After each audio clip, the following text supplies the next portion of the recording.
What's going on, football fans? It's me, J.R. Clark, back again with another Pound for Pound ATL. Joined as always by my main man, Jonathan Holder. Jonathan, what's going on, brother? Man, just getting done with a beautiful Memorial Day weekend. Did some kayaking and That's right. finally feeling a little bit back to normal body wise, There you go. being the old man that I am. But uh, but man, yeah, it had a blast, and now ready to talk about some Falcons football. Yeah, we had some stuff come up, at least on my end, where my daughter was sick, so couldn't really go live tonight, but we didn't want to necessarily leave y'all hanging. So we're recording this video. It's going to be out, obviously, on Wednesday. But like I said, we didn't want to necessarily leave y'all hanging. We will be live Friday night, 7 p.m., Yep. to discuss the Falcons' first look practice that me and Jonathan will be attending. So if y'all are there and you see us, make sure you say what's up, and definitely would love to give you a high five, shake your hand. And I'm not kissing babies. I don't kiss babies. That's not good business practices. That's how kids get sick. But anyway, Unless it's your own baby, no, yeah, that's that's the it. only baby I'm kissing, right? But I will smile and wave at your baby if you have one. Uh, what has brought us together tonight is I want to kind of build off the video that we did on Friday. Mhm. This past Friday, we put out a video about explosion, like explosive plays and the need for explosive plays. The Yes. fact that we mentioned, we took a look at the fact that you have on average 6 to 7 plays to go 75 yards. On average in the NFL. So you're needing to average 9 to 10 yards a play almost, or like you said, or like we discussed in that video, get some explosive chunks. Okay. Yeah. But that leads us into this video and this topic, which is, I think, where Arthur Smith actually wants to live, which is efficiency. And what I Yes. mean by that is, like, when he was in Tennessee at the peak of his, like, reign of terror, in a sense, uh, with the Tennessee Titans, and this is in 2020. They were seventh overall in third down conversion rate. They were converting third downs at a clip of 45, a little over 45%. Okay, Mhm. which was, like I said, was seventh best all in that year. And so that speaks to the efficiency that Arthur Smith wants to run with, wants to have a play call with, even not just efficiency, but also balance, right? You Yeah. had he had almost a 50% split in run pass balance in 2020 in uh, Tennessee. So when people like to peg Arthur Smith as a run heavy coach, I think that's a little disingenuous. Um, I think what he's looking for and what he's pushing for is efficiency. This past weekend, I was up in Chattanooga, got a chance to speak to the man, the myth, the legend, Damsky in person. He was down Nice. from Canada. Him and Hunter, like we were sitting there conversing, talking about the Falcons as we do, and efficiency was the word that came up. Mhm. Uh, Not necessarily an explosive offense, but an efficient one. And so that was something I wanted to dive into. Yeah. And the efficiency will lead you to those big plays. But like, yeah, you want to. I mean, because if you break it down, you know, technically, to eventually get into the end zone, you just need to average somewhere in the neighborhood of 3.5 yards per play. Right. Per play. Right. You average If you that in a series of four downs, you get a first down. and if you just keep doing that, you're going to eventually get to the end zone, It's, right? it's, it's funny that you bring that aspect up. I was watching a coaching clinic last night because, I don't have much of a life. So I was watching an outside zone coaching clinic from Mhm. the guys from Iowa State. And the guy was talking about how that play is like made to get 4 yards a play. Yes. And that brings up that whole, if you get, you know, 3 yards of play in a set of four downs, you're averaging 12 yards. That's a first down, technically every four downs. Yeah, if you can literally just say, I know for a fact every single down that I run it or pass it, I will get right at 3 yards. No more, no less. 3 yards every single play. You're undefeated. You'll go undefeated. Right. If Like you know it for because 100%, and they can't stop you. yeah, then I mean, because you could just go all 4 downs, get your first down, go on to the next set of downs, and you just And keep move doing it. that until you move down the field. So, just like we talked about before, yes, we talked about the explosive plays. Yes, we talked about um, uh, the the needing to get those kinds of plays to be able to score on a consistent basis. But another thing we've talked about is like the Falcons don't necessarily have to do things the way everybody does it. Right. And there are multiple ways to score, and one of those ways is just being consistent and being efficient in your play calls and your execution of those play calls. It almost becomes like being brutally efficient, and Yeah. that's like, so if at his, at the peak, the Titans were at a 45% clip and they were seventh overall in their third down conversion rate. Mm-hmm. What do you think last year for the Atlanta Falcons? Where do you think we ended up? Where do you think the Falcons ended up on? Third down efficiency. Yep, third down efficiency. Converting third downs into first downs. Third down efficiency. I'm going to say we were probably in the high 30s. I don't know. Okay. I don't want to give an exact number, but like 38, 39 is probably where I would guess at. So would it shock you at all if I were to tell you, with the roster that we had and you saw how the games went, that we were actually ninth overall in third down efficiency last year at a nice 41.84%. So at almost a 42% clip, which is only 3% behind Derrick Henry and the Titans, is what we were converting, third downs into first downs. Mm. And I thought that was interesting.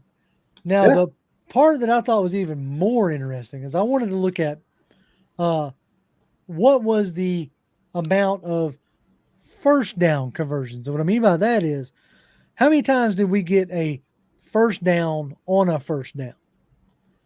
Because I seem to remember it was a press conference, maybe a little snip, a little clip, where, Arthur Smith had said something along the lines of, you know, trying to convert as many first downs into first downs, like staying ahead of the chains, right? And we had 41 rushing first downs from first down last year. Okay. So 41 times last year, we rushed for another first down on first down. So that's like That's the 10 majority plus of your yards. that's the majority of your explosive plays for the entire season. Because I think when we looked at the explosive plays, it was like 48 total for the Right. Well, season. yeah. Yeah. 48. Well, it was 48 passes. It was 60 some odd rushes. Well, but you also got to take into account how many times was it a first down converted to a first down on a 1st and 5, and you get 6. Well, So it okay. may That not be was all. It may not be all of those, but right. yes. And then, so you had 42, because we had over 300 first downs last year. Yes. So 42 was from passing on first down. Okay. Okay. So a grand total of 83 of the first downs that we had from first down. Okay. If that makes sense. Now, second down, you had 64 rushing for a first down on second down, which could be second and short and Okay. converting into a first down, and 62 from passing. Okay. So the So numbers a go up because right, you're probably looking at less yards less by yards. and large, less yards on second down. So that makes sense. Right. So you're looking at almost the vast majority of your first downs came on a first down or second down play. You had a high conversion rate on fourth down, but you only had 6 rushes and 3 passes. Like, you didn't go for it on fourth down a ton, but you Right. had a 50% success rate. So real quick, how Yeah. many first downs into first downs running? 41. 41. Yep. And then what was it? 42 passing. 42 passing on first down. and So you're then looking at 83 total there. 61 64 for, rushing on first down, and then 62 passing. so that was a full 2/3. If Mm-hmm. you had how many total first downs with 300? I didn't. I forgot to write down the full total, but it was over 300. It was like 330 or something like that. Okay, so a full like a good 2/3. Mm-hmm. Give or take of the first downs you got for the entire season were you know from were on first or second down. So that leaves, let's say 330. That leaves us a total of another 130, 121 first downs that we got.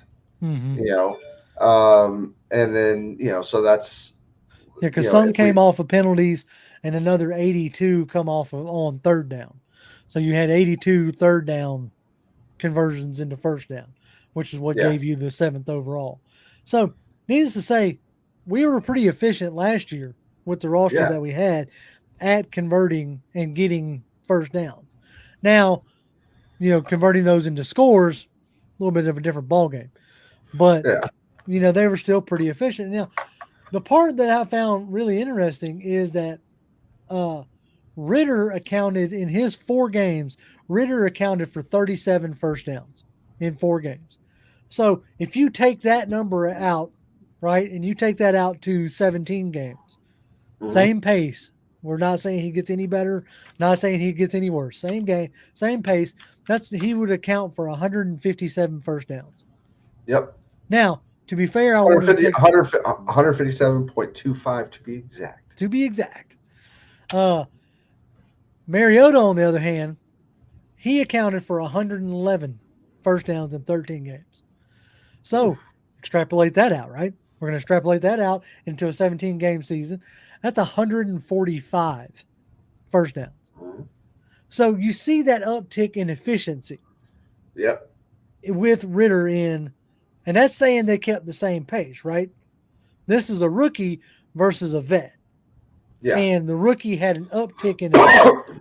That's what made me put, like, I was thinking about that as I was watching some film yesterday. I put that tweet out there that if we can just get a small uptick in efficiency, which Ritter kind of represents that Yeah. small uptick in efficiency. If we get that small uptick in efficiency, I'm going to be very excited to see what this offense looks like. Yeah. Because, Well, because no, go ahead. well, I was going to throw some more numbers at you, but go ahead. Well, like we were so close in so many games last year that just needed just a smidge more of something to push us over the hill, over the hump in those games and get us either into scoring position for a last minute kick or get us in a scoring position for a game winning touchdown What or have you? an extra first down to seal the game at the end of a Right. game. Yep. Whatever the case may be, we were that close. So you're absolutely right that while if you just look at raw numbers and say, okay, well he had 140. If we extrapolate out Mariota, that's 141. If we do it for Ritter, it's Is 150, 157. 57. That's a whole 13, 14 more or 16 more first 12. downs, 12 more touchdowns. 12 Yeah. more first downs. It's like, is it really that big a deal? Well, yeah. It could You think be. about just in three. We'll just take 4 games. We'll take 4 games that we could have won if we'd have had an extra first down or 2 or 3 at the end of a game to run that clock out and either just end the game with possession or give them so little time that most of the teams that we were up against wouldn't have had a shot to do anything with or very little opportunity for it. And so if we change the outcome of those 4 games with those extra 16 first downs that give us wins in those 4 games, Now then you're we looking turn a at a winning 7 and season. 10. Yeah, now you're looking at a Yep. 7 and 10 season turning into an 11-6 season, All right. And we and have a full, like, completely different outlook on, a season of the Falcons. yep, Now, Here's where I found like some of the like more interesting, or what I thought was interesting. Hmm. I took a look at what I feel like is going to be the core of this offensive weapons, right? Hmm. Drake London, Kyle Pitts, Tyler Algier, B. John Robinson, right? We all pretty much in agreement that that's the nucleus Yeah. of who's going to get the ball pretty much down in and down out. Yes. In Drake London's rookie season, remember, he didn't really kind of start to take off until like the last 4 games, really. Yeah. But he accounted for 48 first downs as a rookie. So 48 of the first downs. Kyle Pitts in 21, his like one full healthy season, his rookie season, he accounted for 43 first downs, Whew. right? Yeah. So say Kyle Pitts comes back and gives you more of those rookie type numbers that he had, because he has a little bit more of an uptick in production from the efficient passer. Like, you're counting at a huge chunk of first downs right there. Oh yeah. Now, Tyler Algier, give me a guess how many first downs you think he turned out for you last year. I'm gonna say go a little higher. I'm gonna say like 55. Dude, you were almost spot on. He gave you 53 first downs as a rookie. Yeah, especially late in the season, I could see Mm-hmm. that. Like if you were to look at a like a line graph, it would be like slightly, slightly, slightly, Yep. and then it would just go Right. straight up. Because he was the offense. Him and Drake really, Yep. especially the last 4 games of the season, it was those two guys were the offense. Now, tell me that our head coach ain't got a type, because when you look at Bijan Robinson's numbers last year in Texas, he accounted for 70 first downs last year. Whew. I wonder if we were to look at Algier. I wonder what his like last He, year in college would have I could have, accounted for. me and Toby did a video last year talking about that, and he accounted for, I think it was like, oh man, part of me wants to say like 90 first downs or Jesus. something. It was a ridiculous number, but like that was something that we were looking Well, at. he was really their only Yeah, he offense. was pretty Like, much their offense. And here's the deal: 19 of those 70, so almost 20 of those 70 first downs came on first down. So nice. almost 20 of those first downs were a first down run. So going from first down to first down. Yep. And I really think that that's something that Arthur Smith is wanting to do. Like, just do that first down to first down, or first down to second and short to first down. Yep. Wanting to stay. How do you keep a high third down conversion rate? Stay out of third down. Like, Yeah. you ain't got to convert them if you ain't ever in them. And Yep. so I think that that's a like really interesting as far as when you look at what could be the efficiency of this, of this offense. The core of this offense are guys who, it's like you can almost go like, all they do is get first downs. You know what I'm saying? Yeah. Yeah. It's like the my in my head, I see this team as being you're going to get a lot, maybe not every time, but you're going to get a lot of Algier and Robinson first down runs to set up something like 2nd and 5 to 7.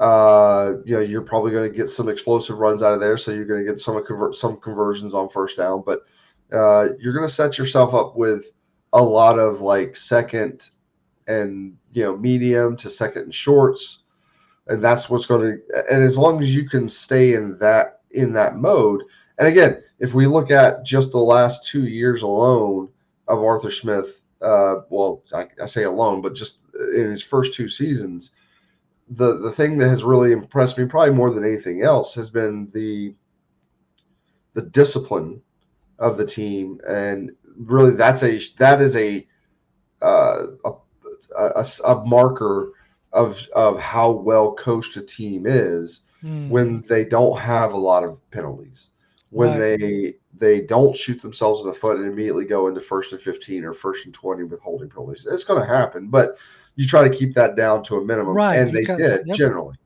And so if they can maintain that to where they're not shooting themselves in the foot all the time with dumb penalties and pre-snap, especially pre-snap, physical like holding penalties sometimes Yeah, that can that can be just that can end up being subjective depending on the ref, and right. like there's holding on every play, right?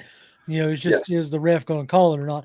So yeah, Well, it and, being a and mental mistake, I think is a bigger issue to me. yeah, if you just get beat by a guy and you're trying to like not get your quarterback killed and hold on to a guy and they call So you be it. for it, then so be it. And those kinds of fouls you can live with.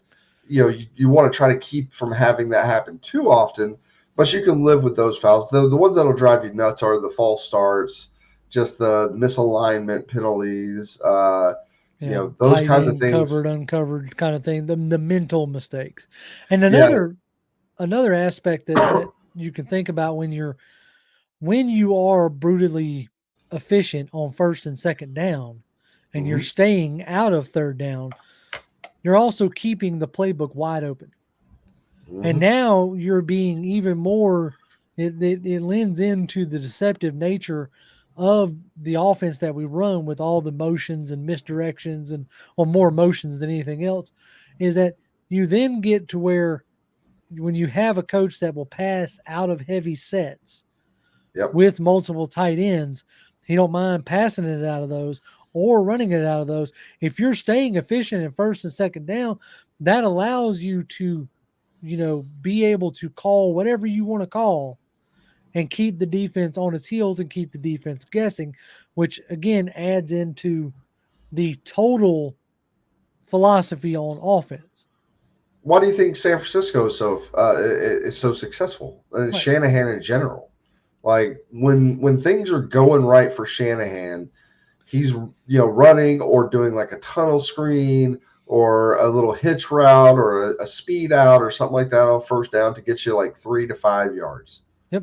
Now you get into 2nd and 5, and his entire playbook, It's still, everything that he could possibly run, and then you add in somebody like a Devo Samuel who will go into the backfield and be, a running back, and then McCaffrey. Maybe they swap spots, so he goes out to the slot and Devo goes into the backfield, or vice versa. Or there's any number of different things they could possibly do, and it becomes that much harder to decipher what they're going to do pre-snap. Which that's what you're going to want to do as defense as much as you possibly can. And so you're not having to quite react as much as possible. You're more reading and kind of have an idea of where somebody's going to be. So you can get there quicker than if you're just doing straight read and react. that's it. Um, And that's like, so and that leads into, the versatility of the players that we have brought on, guys who can move in and out, guys who can do various different things. Like that makes all those things even more important than we may necessarily realize, which we'll get into as the off season progresses. But I kind of felt like that this would be a good little like bookend from the explosive video to talk about like what really gets your offense going is and where I really think we're trying to build toward is almost like at a brutally efficient. What's that yeah. line from Remember the Titans? The whole like it's like Novocaine, give it time, it works every time. That kind of deal. Yeah. It's the whole like when you can line up and do and execute your play regardless if they know what you're doing, that's when to me you're beyond successful. And I think Yep. that's part of what we're going to see. I think if we get the uptick in efficiency that I think we're going to get from Ritter, from Mariota, that's going to make a huge difference. Even a small uptick is going to make a huge difference in this offense. Oh, absolutely. I mean, you go back to whether you want to look at the Cam Newton video or you want to look at the Matt Ryan video from a few years back, where like I think Matt Ryan literally was like, "It's right here. It's Yeah, gonna be right here." Yep. And then he hands it off. They go right there, and they still couldn't do anything about it. Yeah.